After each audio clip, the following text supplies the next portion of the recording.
하나님의 은혜와 평강이 오늘도 함께 하시기를 축복합니다. 오늘 함께 보실 하나님의 말씀은 시편 62편 1절에서 2절 말씀입니다. 시편 62편 1절에서 2절 말씀 우리 천천히 함께 합독하시겠습니다. 나의 영혼이 잠잠히 하나님만 바라며 나의 구원이 그에게서 나오는도다.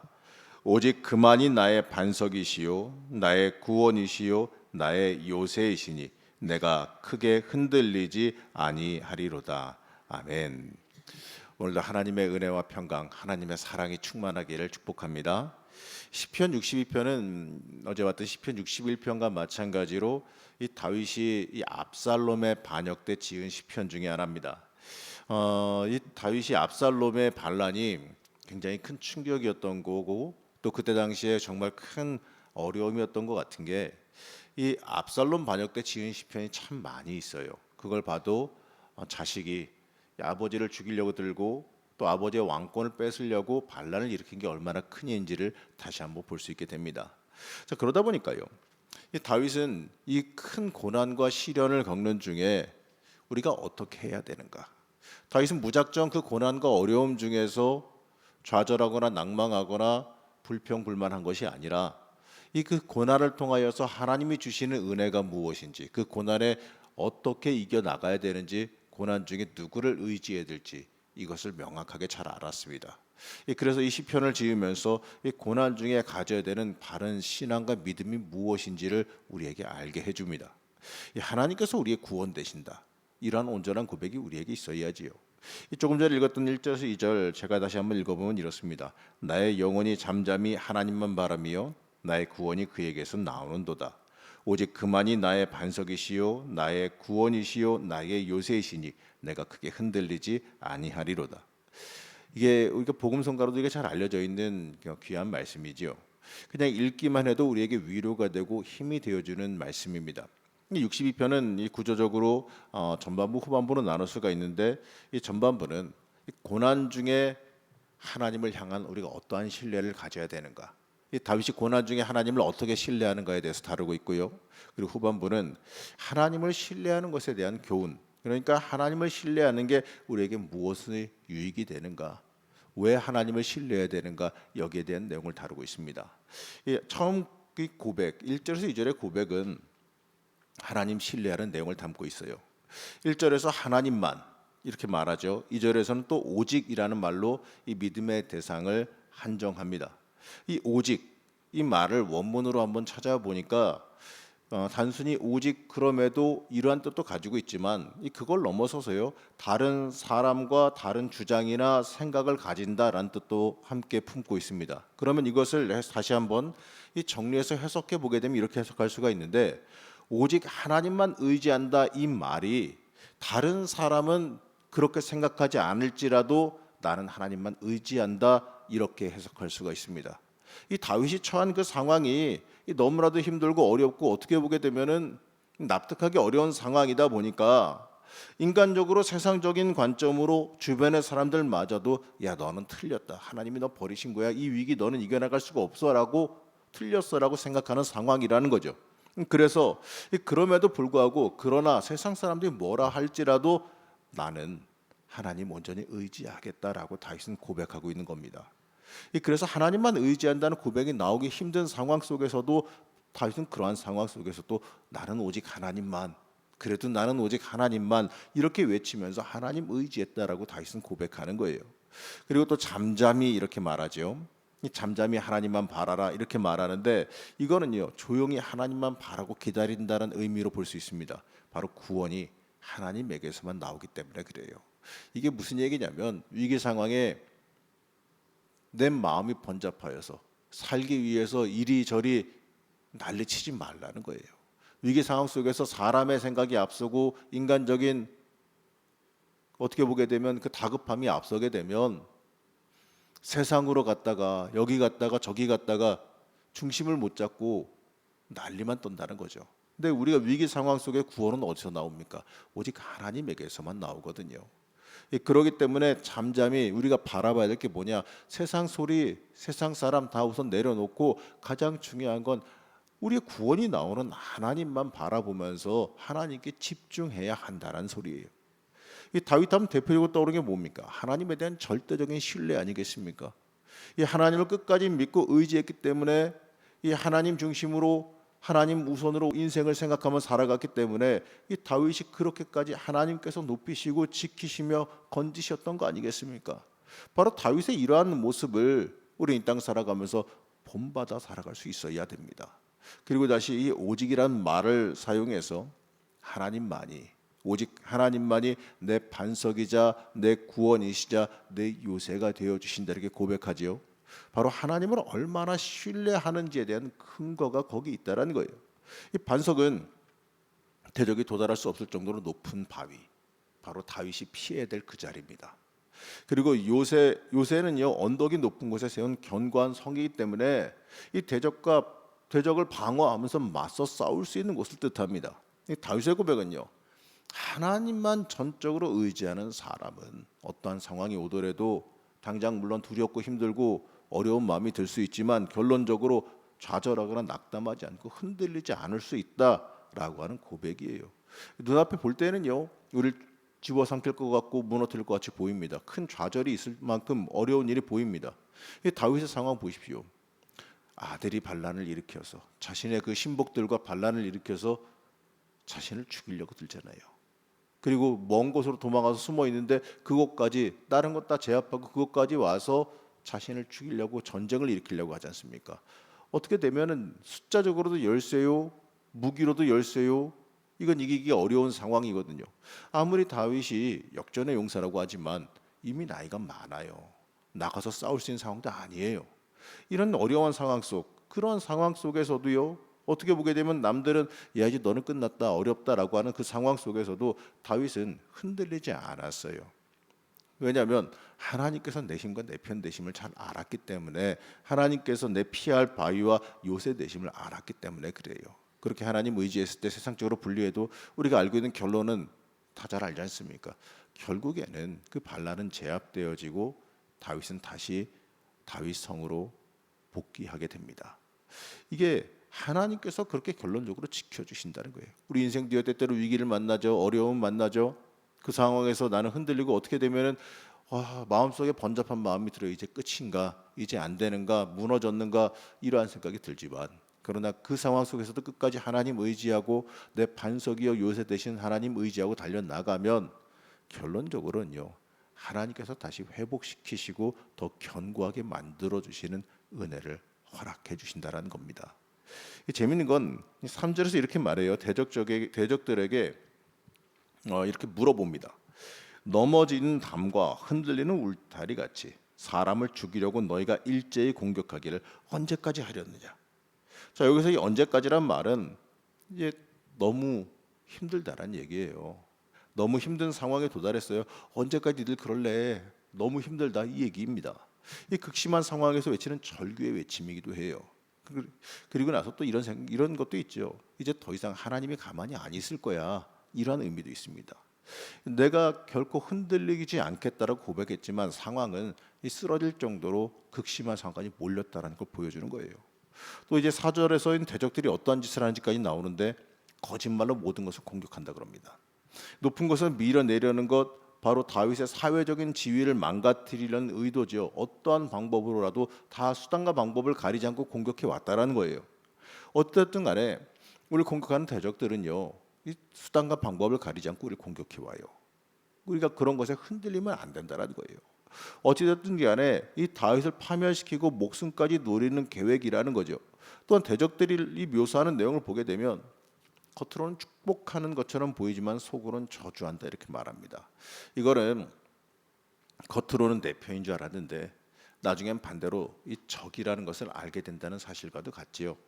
원래 인간적인 배신을 당하게 되면 이 믿었던 사람들, 다윗이 그 반란에 가담한 자들을 보고서 놀랐어요. 왜냐하면 자신의 신복이라 여겼던 사람들, 믿었던 사람들이 그 반란에 가담했기 때문에 그렇습니다. 그렇기 때문에 그러한 배신을 당하게 되면 더 큰 충격을 받기 마련 아니겠습니까? 바로 그 엄청난 어려움에 처해서 다윗이 절규를 하고 있는 겁니다. 그러나 이 다윗의 다윗됨은 뭡니까? 이러한 고난 중에도 여전히 하나님 붙잡는다는 데 있는 거죠. 5절에서 7절에 걸쳐서 그럼에도 불구하고 다시 하나님을 신뢰하고 하나님 붙잡는 결단을 보게 됩니다. 이 대적의 공격으로 거의 무너진 담같이 되어진 그 다윗의 마음을 다시 세우고 수축해서 다시 하나님만 잠잠히 기다리겠다라고 결심하게 됩니다.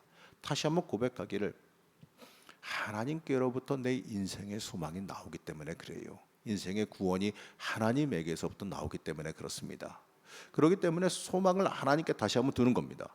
다윗은 이 구원과 영광이 하나님께 있다, 이렇게 고백해요. 구원은 내가 주는 거 아니에요. 구원은 사람이 주는 거 아니에요. 구원은 하나님이 주시는 거고, 또 영광은 사람에게 받는 평가죠. 그렇기 때문에 구원은 하나님과의 관계를, 영광은 사람과의 관계를 대변하는 말입니다. 대적들은 이 시편 기자가 하나님이나 사람과 맺은 관계를 파괴하려고 공격해요. 이 다윗이 신뢰하는 하나님에 대한 믿음을 흔들리게 만들고, 또 사람들에게서도 더 이상 영광을 받지 못하게 그를 갖다가 철저히 망가뜨리려 그래요. 그러나 그럼에도 다윗은 전혀 걱정하고 흔들리지 않는데, 구원과 영광은 사람에 달린 게 아니에요. 구원도 하나님이 해주시는 거고, 그 사람이 높아지고 사람들에게 영광 받는 것도 하나님께서 허락하시고 높여주셔야 되는 거예요. 내가 높아지려고, 내가 올라가려고 해봤자 그 인생 피곤하고 결국에는 대적만 만들어서 나중에는 내가 공격당할 일밖에 없어요. 하나님이 세우시고 높이셔야 돼요. 하나님이 세우시고 높이시면 하나님이 지키시고 또 하나님께서 올려놓으셔요. 그거는 세상 사람이 어떻게 할 수 있는 게 아니에요. 그렇기 때문에 이 구원과 영광은 견고한 반석이신 하나님께 달려있다는 걸 우리가 잊지 말아야 됩니다. 반석은 절대로 요동하지 않아요. 그렇기 때문에 하나님만 의지하면 절대로 흔들리지 않는다는 걸 우리가 믿음으로 고백할 수 있어야 됩니다.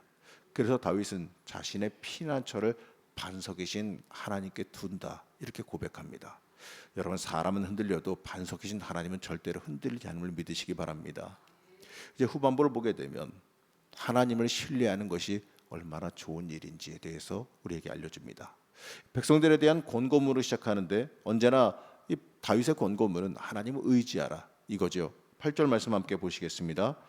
백성들아, 시시로 그를 의지하고 그의 앞에 마음을 토하라. 하나님은 우리의 피난처시로다. 사람이 살면서 환난과 고난을 당할 때가 있지요. 그럴 때 우리는 흔들리지 말고 하나님 의지해야 된다라고 다윗은 권면합니다. 하나님은 왜냐하면 견고한 반석이기 때문에 흔들리지 않는 우리의 삶의 기반을 주실 것이기 때문에 그래요. 여러분, 이러한 믿음이 우리에게 있어야 될 줄로 믿습니다. 그리고 또 말하기를, 그의 앞에 마음을 토해 놓으라. 여러분, 우리가 고난 당할 때, 어려움 당할 때 사람한테 하소연하지 마세요. 그거 하소연해봤자 그게 해결됩니까? 오히려 내 약점만 잡히지. 힘들고 어려울 때는요, 해결하실 분에게 마음을 토해놔야지요. 울어도 하나님 안에서 울어야지요. 매달려도 하나님 안에서 매달려야 되고, 땡깡도 하나님 안에서 땡깡을 부려야지요. 그래야 살 길이 열리는 거 아니겠습니까? 하나님은요, 흔들리지 않게 붙잡아 주시는 정도가 아니라 어렵고 고난 중에 우리를 위로도 해주세요. 그래서 이 하나님 앞에 이 마음의 모든 것, 이 두려움이나 걱정, 이 비밀이나 죄까지도 모두 다 쏟아 놓을 수 있어야 됩니다. 그러면 하나님께서 모든 것도 들어주시고 응답해 주실 것을 믿으시기 바랍니다. 하나님께서 우리를 위로해 주시고 피난처가 되세요.